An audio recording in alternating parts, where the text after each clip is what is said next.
Beep. Yeah, beep. Hi. Some people have asked in the past regarding these Dillon 1050s, what's the difference between the Super 1050, which is the current model, and the RL 1050, which was the original model made back in the 1990s. And this one in the back is an RL. These two up here are Supers. So I would like to show you what the difference is. In a nutshell, the difference is that the Super 1050s have about an inch more stroke or travel, and they have a different mechanism for operating it up and down. As a matter of fact, the older one has probably the superior mechanism, but it's a very expensive mechanism to build. Now, I read not long ago, or saw somewhere, that Dillon was coming out with a big RL, an RL something, whatever they're going to call it, and but it was designed to handle rifle-length cartridges, because the original will only accommodate pistol length. You can probably do rifle if you're willing to kind of fit the bullets up into the... It just really won't do for rifle. Excellent for pistol, but not rifle. And nothing more than like a 223. Well, that's a rumor. Whether it's going to come true or not, I don't know. But at least after you see this, you'll know what they're talking about when they talk about the RL mechanism. So let's get going. All right, let's see if we can get a measurement here. I'll use the micrometer to measure down through here and turn it on and zero it. And come up and come down, and we're getting 0.31, where is it? 315. 3.15. Okay, let's move over here. All right, let's do that again.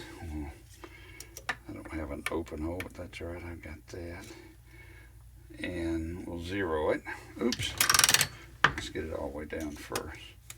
All right. And we'll zero it. I guess it could have a negative number. It wouldn't really matter, would it?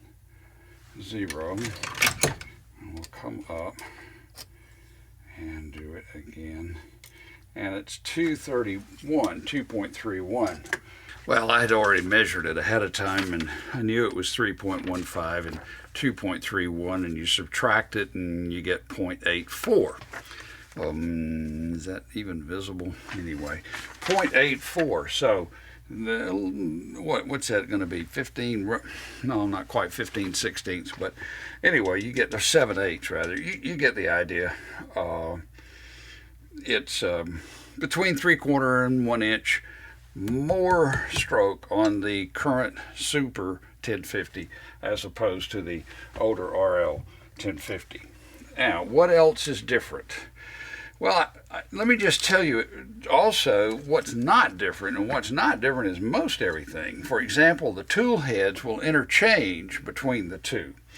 One big difference I should point out is the spring, the rebound spring back there in the back.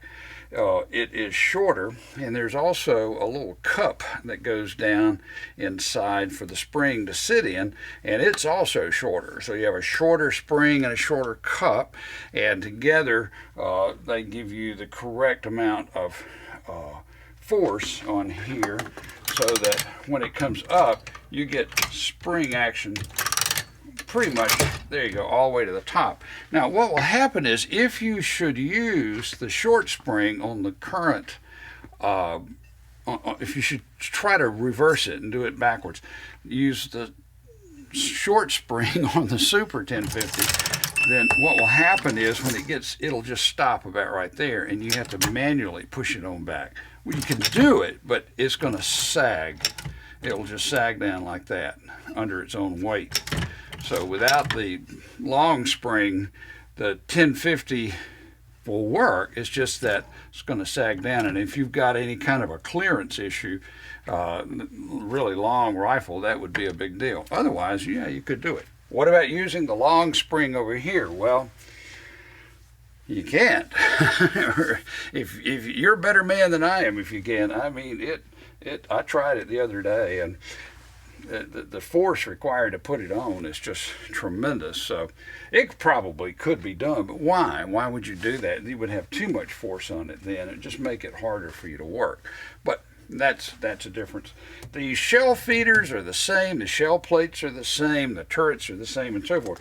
There is a difference in the thickness of this casting right here. You don't really have to measure it with a micrometer, but it's kind of easier that way. It's say 1 1/8 for that one, and the older RL model, instead of 1 1/8, is, for all intents and purposes, 1. So that's pretty meaningless, a 1/8 inch difference, but it is. I mean, it's a little heavier, a little thicker on the Super, but as far as function, interchangeability, I don't think that would affect anything. There is a difference down in the base of the castings, which has to do with the mounting of these shell feeders, these case feeders. This is a mid-model right here, one of the early Super 1050s. This is a recent Super 1050. This is an RL. Well, the RL and the older 10 Super use the same case feeder. The newer case feeder mounts back to the rear, whereas these mount toward the front. And there really is no provision on the new model to mount. You couldn't mount this one on there. You probably could. Well, no, you couldn't, because it's got to line up here. So it needs to mount up at the front. I don't know. You could probably do some twisting and pulling. I'm sure you could make it work. But there's a difference in the older case feeders with the newer ones.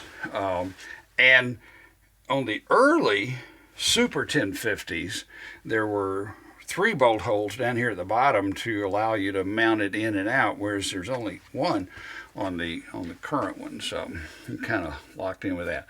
Not a big deal. The really big difference is in the mechanisms. Let's get down and take a look at that. I will mention there is one other difference between the RL and the Super, having to do with the spent primer cup. This is the Super 1050 primer cup, and it's plastic. But it's very tough. There's no problem with it being plastic as far as I'm concerned. And it's pretty big. It holds a lot of primers. The older RL model is cast aluminum or pewter, pot metal. I'm not sure. Anyway, it's very nice. It cleaned up and polished very well. It doesn't hold quite as many, as you can see. And it mounts in a different way. I'll show you when we get over there to it, but it just slides over a screw, whereas this fits onto the, clips on with this ear onto this bracket. So, all right, now let's look at the mechanism. This is the Super 1050, and you see a sort of a C-shaped piece coming down, and it links to the rod, the main ram right here, which moves your die head up and down. So here's that piece. Go all the way back. And it links right here to a piece which is mounted onto the main shaft. So there's 1, 2, 3, 4 pieces involved. The main shaft, a shaft link, a C-link, and a ram. Now, the official names for them are probably entirely different from what I just said, but for right now, that's what I'm going to call them. And we're going to go look at these in an animation here in a minute that's going to help you to see it, but just for now, just know that the Super 1050 has the C mechanism. All right, here's that spent primer cup that I was saying it goes onto a screw. Pretty good, actually. It works very well. Let's move it out of the way. Here is your mechanism. Again, you've got 3 parts, but it's different this time. Let me just run it, and you'll see. There is no C-link down there. There's all this round thing that's turning down in there. So what you have here is you have the same shaft going across. In fact, these shafts may be identical. I doubt it, but they could very well be. Then, instead of a short shaft link, you have this round cam-like thing. You see that? I call it the shaft cam. And then, surrounding it is this cast metal part with a grease fitting, a Zerk, to use a Kleenex Xerox type term, a piece that goes around and links the cam to the ram right here. So again, 4 pieces: a shaft link or cam, a cam link, and then the shaft. So take a look at it here. That's the RL 1050. Now I will tell you there's a needle bearing in between this rotating cam and this ring, and folks, let me tell you, this is Mercedes smooth. This is Rolls-Royce smooth. Bentley smooth. I tell you, it is. That mechanism is something else. So let's go up and take a look at it. Okay, let's start with the older model first. And what I'm going to show you is a model that I have drawn that really it's just a representation. I didn't measure anything. In fact, I didn't look at any parts drawings or go back and forth downstairs to look at the actual thing. I did it kind of from memory, and as a consequence, I made a few errors, but or differences, we'll say, between what I have here in the model and the real thing. But the principle remains the same, so good enough. Here we have a shaft, and this shaft has a keyway in it, and on one end it's got a hole where we'll put our handle later on.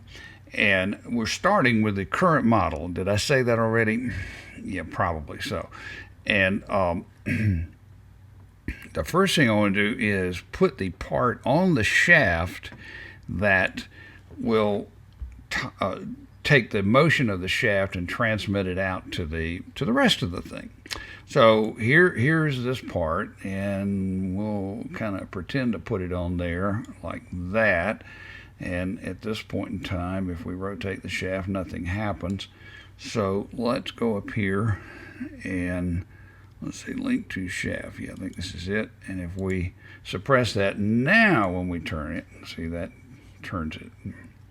So you do have, in fact, a piece on the shaft, and that is the part that will determine the stroke, the actual length of the stroke.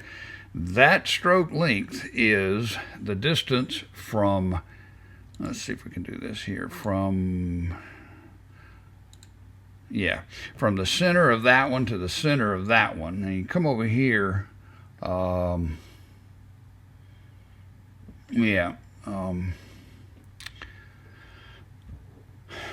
this is a little bit confusing, isn't it? That actual distance there is 1.5. Despite what all numbers you're seeing, it's this number down here. At any rate, it's 1.5, and if you double that to allow for the swinging of it, well, come on, close. All right, then that's your travel. The distance that a center point of that circle will move is 3 inches vertically. Okay, so. All right, if we made this bigger, we'd have more stroke. The next part is that sort of C-shaped part that is quite visible, and it looks something like this. In fact, I goofed. This is where I made my major mistake. This part up here should be identical to the one down here, and you should have the little internal tongue on the ram, but it doesn't matter. It's going to work either way. So this is going to connect on to that, and let's do that that connection. And now when we rotate it, you see everything turns. Great. Now this right here will actually turn independent of all that, and that will be important as we go along. And then the final part, as remember I said there are 4 parts. There's a shaft, there's a link on the shaft, there's a connecting link, and then there is the ram. And the ram's going to fit up here, more or less. So let's link it right there. Now when we turn it, yeah, the whole shooting match turns. And yeah, we can do that, or we can kind of wiggle this one around, see. And while we're at it, let's I have a pin. Where's that pin? There it is. Oh, there's a pin. And I think it goes down here. Obviously, going to have a pin to tie it together. And then there's a pin that goes up here for the thing. So let's lock that one in, and we'll lock the bottom one in. Okay. So now it's more logical how they're all tied together, but you can see how this thing is coming together. Now, right now, it flips and flops around all over the place because we don't have anything up here on top to guide and align our ram. So what we need is some kind of an upper guide. Where is it over here? Shaft, not the support. The support's that. We won't use that. Oh, and by the way, there was a we got some bearings in here on each end of this thing to support it, and that's part of the joy of this thing, is it's got all these great needle bearings in here. Let's go ahead and put that into place. Yeah, there it goes. Now, our ram guide, there it is. Okay. Oh, there's my buddy. He's talking to us. We want to fix it so that that's guiding everything, and we'll do that with our suppression over here. Now then, when we turn our handle, you see we get our motion. And if we view it from the side, you'll see that that distance right there, that rotates, is exactly how far that ram is going to move. It does not matter how big this is. If you make this bigger, it'll just start at a higher point, but it'll still move the same distance, in this case 3 inches. If you make it much smaller, it won't fit around the shaft, but you could make it some smaller here. So that's how the 1050 works, the Super 1050, the current model. There is a bearing at each end. There's a handle, obviously, and we can grab that handle and crank that thing down. And this is a good time to point out, for those that really haven't thought about this, the 1050 is backwards from probably every press you'll ever encounter, with the exception of the famous Star press. And no, that's not true. Now I take it back. I think the new RCBS Summit press is this way. That is to say, it moves the turret, or the die head, and does not move the shell plate. So here's our shell plate, and it advances 1 click with each go. And then our die come down. On most presses, the shell plate goes up and down. That would be true for probably 99% of presses, but for these rare exceptions, it's the other way around. The die does the moving and the shell plates sit still. Okay, enough of that one. Let's go over and look at the RL 1050, and we can put our little key in there. And on this one, there is, instead of that little figure 8 looking thing, we have a cam. And I call it a cam because it's a circular piece with an offset hole in the middle. So if you rotate it around this hole, it's not gonna, that outside's gonna actually move up and down. Let's put it together and take a look at that. If we take this and put it onto the shaft, and we're gonna do it there and lock it in place with the key ring. All right, where's my, okay, cam to shaft, that's it. All right, so now it's locked on there, and if we rotate, you see, now look at it from the side and just think about a point straight in line right here with the shaft, and it's just moving up and down. And it's that's what's going to give us our up and down motion, is the up and down surface of this cam like thing. Now what I want to do is put this is approximately 4 inches in diameter. In fact, it's actually, I think it's 105 millimeters or something, maybe 100 millimeters. I don't know. It's about that, about 4 inches. And it has a needle bearing on it that looks pretty much like that. And let's go ahead and lock it into place. And that is going to give it some of the smoothness of its action.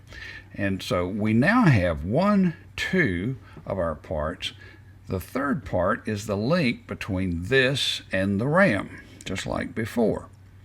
And that link is what I call a drive ring. Where is it? There you are. And it's going to fit over this thing and connect up to the ram. It's going to fit onto that. So let's lock it in place. There we go. So now when we turn, that's not what we want, of course.